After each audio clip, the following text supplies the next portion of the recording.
जय माँ काली। आज हम बात करेंगे साधना के दौरान उन महत्वपूर्ण नियमों की जिनका पालन करने से आपकी साधना सफल हो सकती है। जैसे कि हम सभी जानते हैं कि साधना का अर्थ है अपने इष्ट देवी देवता की उपासना करना और उनकी कृपा प्राप्त करना और उसके साथ ही उनके मंत्रों का जाप करना। तो साधना का उद्देश्य केवल फल प्राप्त करना नहीं, बल्कि ये हमारे जीवन को शुद्ध और दिव्य ऊर्जा से भर देता है। तो साधना के दौरान किए गए छोटे छोटे कार्य और आपके व्यवहार का सीधा प्रभाव आपकी साधना और उसके परिणामों पर पड़ता है। और अगर आप साधना करते समय नियमों का पालन नहीं करते तो ये आपके द्वारा की गई साधना को भंग कर सकता है, जिससे न केवल आपकी साधना ही व्यर्थ जाएगी, बल्कि आपको आपके इष्ट देवी या देवता की कृपा भी प्राप्त नहीं हो पाती। और साधना के दौरान हमें अपने मन, वचन और कर्म को पूरी तरह से शुद्ध और नियंत्रित रखना चाहिए। और ये एक ऐसा समय होता है जब आपकी ऊर्जा और सकारात्मकता चरम सीमा पर होती है। और अगर इस दौरान आप कोई अनुचित कार्य करते हैं तो आपकी ऊर्जा का संतुलन बिगड़ सकता है और साधना के प्रभाव में बाधा उत्पन्न हो सकती है। इसीलिए आपके लिए ये समझना बेहद ज़रूरी है कि साधना के समय किन किन नियमों का पालन किया जाना चाहिए, ताकि आपकी साधना सफल हो और आपके इष्ट देवी देवता आपसे प्रसन्न होकर अपनी कृपा प्रदान करें। तो आज मैं आपको इस वीडियो के माध्यम से एक एक करके उन सभी नियमों को अच्छी तरह से समझाऊंगी कि आपको साधना के दौरान किन नियमों का पालन करना चाहिए। तो अगर आप हमारे चैनल पर नए हैं और हमारी वीडियो को पहली बार देख रहे हैं तो हमारे चैनल को सब्सक्राइब करके नोटिफिकेशन बेल को ज़रूर प्रेस करें, ताकि इस प्रकार की पूजा पाठ साधनाओं से जुड़ी वीडियोस आपको मिलती रहे। तो चलिए शुरू करते हैं।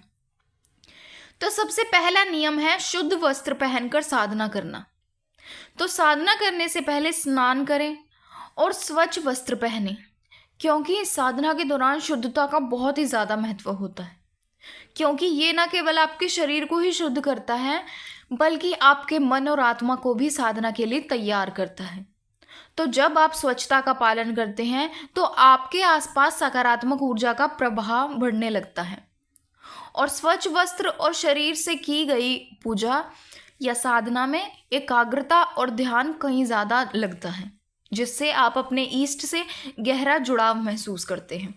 तो स्नान और शुद्ध वस्त्र साधना की पवित्रता बनाए रखने का सबसे पहला कदम है। और ये नियम इसलिए भी ज़रूरी है क्योंकि देवी देवता पवित्रता और स्वच्छता को बहुत महत्व देते हैं, और अगर आप इस नियम का पालन नहीं करते तो साधना में बाधा उत्पन्न हो सकती है।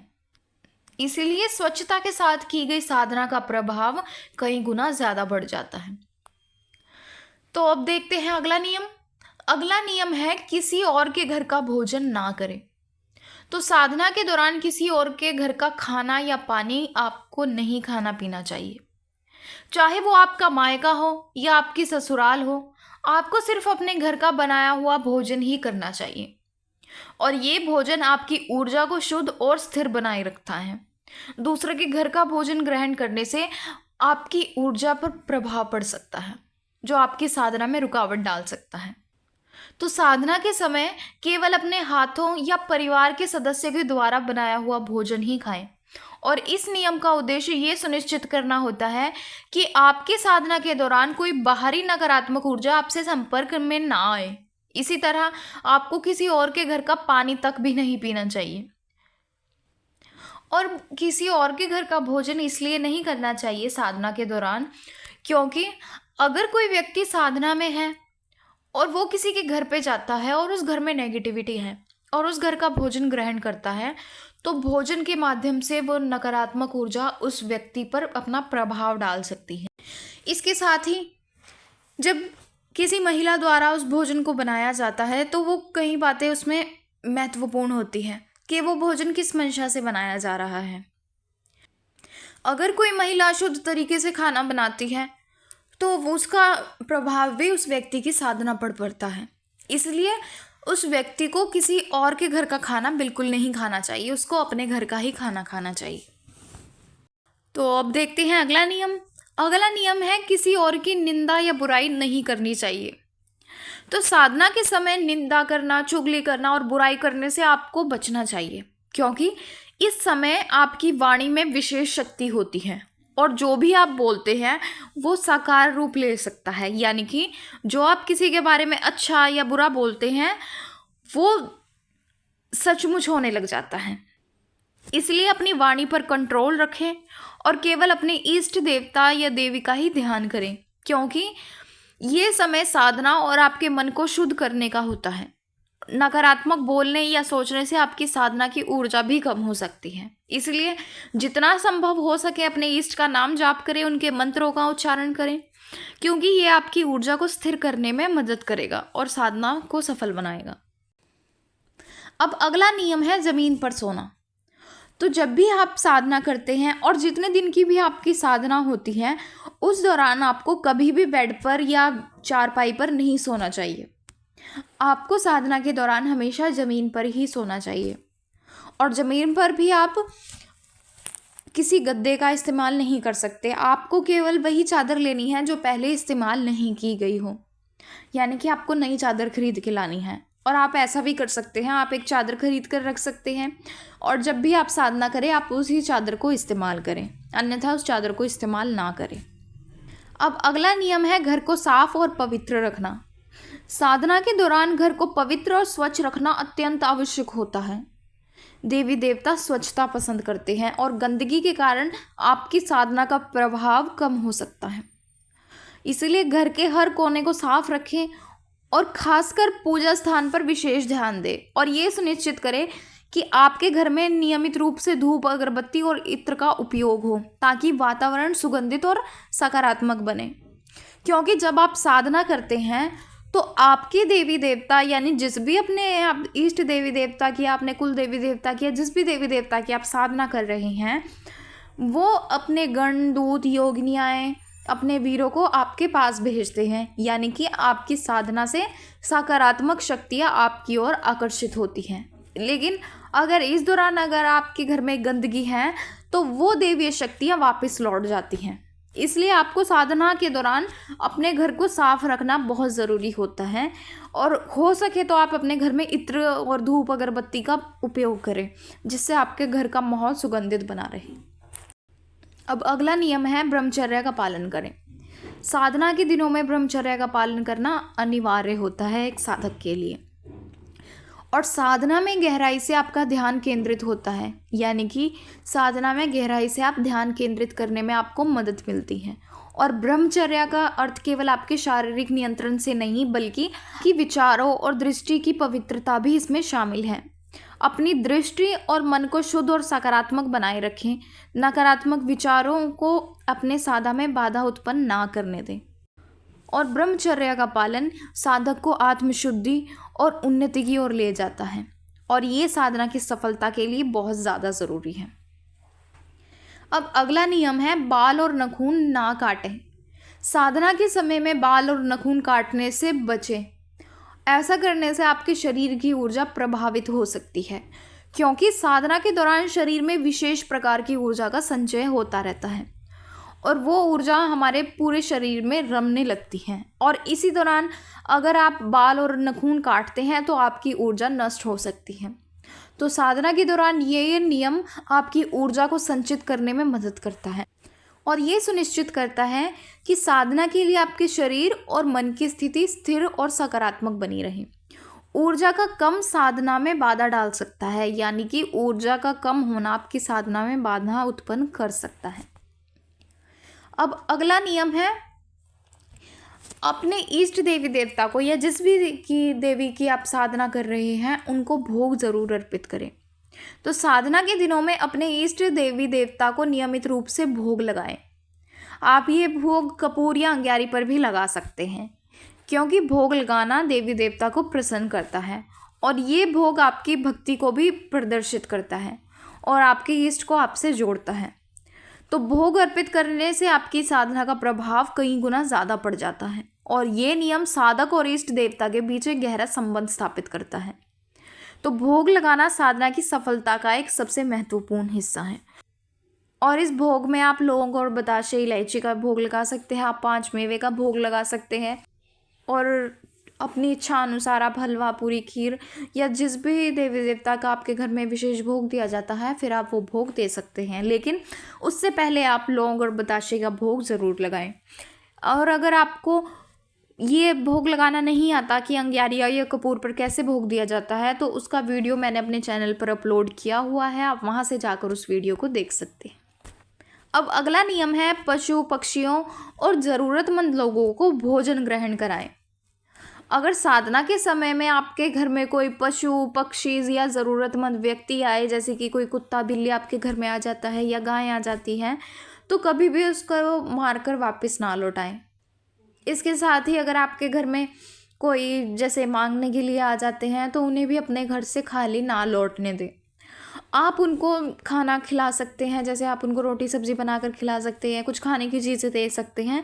तो इस तरह से आप चाहे आपके घर पे कोई जानवर आए या पशु पक्षी आए या कोई व्यक्ति आए, तो आप उसे बिना खिलाए अपने घर से ना भेजें। और एक ज़रूरी बात, आप उनको पैसे बिल्कुल भी मत दें। अगर कोई वास्तव में ज़रूरतमंद होगा तो वो आपके द्वारा दिया गया भोजन सरलता से ग्रहण कर लेगा और पैसे की मांग बिल्कुल भी नहीं करेगा। तो इसलिए अगर आपके घर में कोई पशु पक्षी जानवर या ज़रूरतमंद आता है, तो आप साधना के दौरान या वैसे भी आप अन्य दिनों में भी उनको भोजन करा सकते हैं। इससे आपके देवी देवता बहुत प्रसन्न होते हैं और आपकी साधना को सफलता प्रदान होती है। अब अगला नियम है दिन में बिल्कुल भी ना सोएं। तो साधना के समय दिन में सोने से बचें। आप रात्रि में आराम कर सकते हैं, लेकिन दिन में साधना के दौरान आपको बिल्कुल भी सोना नहीं है। आप साधना के दौरान पूजा कर सकते हैं, मंत्र कर सकते हैं, जाप कर सकते हैं, लेकिन दिन में सोने से आपकी एकाग्रता में कमी आ सकती है। और ये नियम इसलिए ज़रूरी होता है क्योंकि साधना का अर्थ या साधना का उद्देश्य ही होता है अपने इष्ट में गहराई से ध्यान लगाना और उनकी पूजा पाठ करना। लेकिन अगर आप इस दौरान सोते हैं तो आपका समय भी व्यर्थ होता है, और जितने समय आपने सोना है अगर आप उस समय इष्ट का ध्यान करें तो आपको कहीं ज़्यादा गुना कृपा प्राप्त हो सकती है। आप चाहें तो आप चलते फिरते मंत्र जाप कर सकते हैं, लेकिन मंत्र जाप आप वही कर सकते हैं जो आपको आपके गुरु द्वारा दिया गया है। यानी कि अगर आपके पास गुरु मंत्र है तो आप चलते फिरते उस मंत्र का जाप कर सकते हैं, और इसके साथ ही आप अपने इष्ट देवी देवता का नाम जाप कर सकते हैं। जैसे माँ काली हैं का साधना कर रहे हैं तो आप माँ काली माँ काली माँ काली ऐसे मन मन में जाप कर सकते हैं। इसलिए दिन में सोकर अपना समय व्यर्थ ना करें। अब अगला नियम है लहसुन प्याज का त्याग। यानी कि साधना के दौरान लहसुन और प्याज और अन्य तामसिक चीज़ों का सेवन ना करें, क्योंकि ये चीज़ें आपके मन और आत्मा को अशुद्ध करती हैं, जिससे साधना में बाधा उत्पन्न हो सकती है। इसलिए सात्विक और साधारण भोजन ही ग्रहण करें, क्योंकि ये आपके मन को स्थिर और शुद्ध बनाए रखता है। तामसिक भोजन करने से बचें। अब अगला नियम है समय का पालन करें। साधना के लिए जो समय आपने तय किया है उसे हर दिन उसी समय पर करें। इससे आपके मन और शरीर को एक विशेष अनुशासन की आदत पड़ती है। अब अगला नियम है आरती करना। तो साधना के अंत में आरती करना बहुत ज़रूरी होता है, क्योंकि आरती से आपकी साधना और आपकी पूजा में संपूर्णता आती है और देवी देवता प्रसन्न होते हैं। और ये साधना का सबसे अंतिम चरण होता है जो आपकी पूजा को संपन्न बनाता है।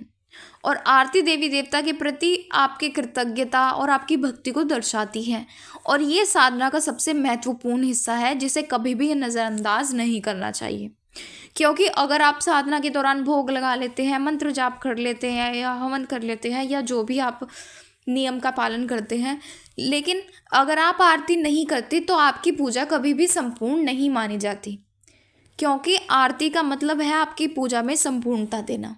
इसलिए चाहे आप अन्य दिनों में आरती ना करते हो या किसी विशेष दिन पर अपने इष्ट देवी देवता की आरती करते हो, लेकिन आपको साधना के दौरान जितने दिन भी आपकी साधना रहेगी उतने दिन आपको आरती ज़रूर करनी है। चाहे आप 3 दिन की साधना कर रहे हैं या 11 दिन की साधना कर रहे हैं या 21 दिन की या 41 दिन की, तो आपको इतने दिन सुबह और शाम आरती ज़रूर करनी है। अब अगला नियम है सूतक और पातक में ना जाए। तो साधना के दौरान सूतक और पातक वाले स्थानों पर जाने से आपको बचना चाहिए।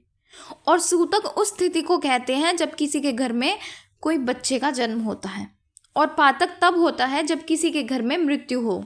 तो इन स्थितियों में उस घर का वातावरण शुद्ध नहीं माना जाता, क्योंकि वहाँ विशेष प्रकार की ऊर्जा सक्रिय होती है जो आपकी साधना में बाधा उत्पन्न कर सकती है। तो इसलिए सूतक पातक में बिल्कुल भी ना जाए। अब अगला नियम है और सबसे ज़रूरी नियम है संकल्प लेना। तो जब भी आप अपनी साधना की शुरुआत करें तो साधना शुरू करने से पहले अपने इष्ट देवी देवता को या अपने गुरु भगवान को या जिस भी चौकी या भगत के साथ आप जुड़े हुए हैं उसको साक्षी जरूर मानें और संकल्प लें, क्योंकि संकल्प एक तरह का आपके इष्ट देवी देवता के साथ वादा होता है। और अगर आप अपने संकल्प को पूर्ण करते हैं तो आपके इष्ट देवी देवता भी आपकी हर मनोकामना को पूर्ण करते हैं। इसलिए साधना शुरू करने से पहले संकल्प लेना बहुत ज़रूरी होता है। तो इस प्रकार से ये थे साधना के कुछ नियम जिनको पालन करना एक साधक के लिए बहुत अनिवार्य होता है। अगर एक साधक इन नियमों का पालन नहीं करता और अपनी साधना करता है तो उसकी साधना कभी भी सफल नहीं होती, ना ही उसे अपनी साधना का फल प्राप्त होता है, ना ही उनके इष्ट देवी देवता उन पर अपनी कृपा करते हैं। तो अगर आपको जानकारी पसंद आई है तो वीडियो को लाइक करें और ज़्यादा से ज़्यादा लोगों तक शेयर करें, ताकि अगर वो लोग भी साधनाएं कर रहे हैं तो वो भी इन साधना के नियमों को जानें और इनका पालन करें। और अगर आप हमारे चैनल पर नए हैं और हमारी वीडियो को पहली बार देख रहे हैं तो हमारे चैनल को सब्सक्राइब कर लीजिए, क्योंकि हमारे चैनल पर आपको भक्ति पूजा पाठ से रिलेटेड वीडियो मिलती रहेंगे। तो चलिए मिलते हैं अगले वीडियो में कुछ नई जानकारी के साथ। जय मां काली।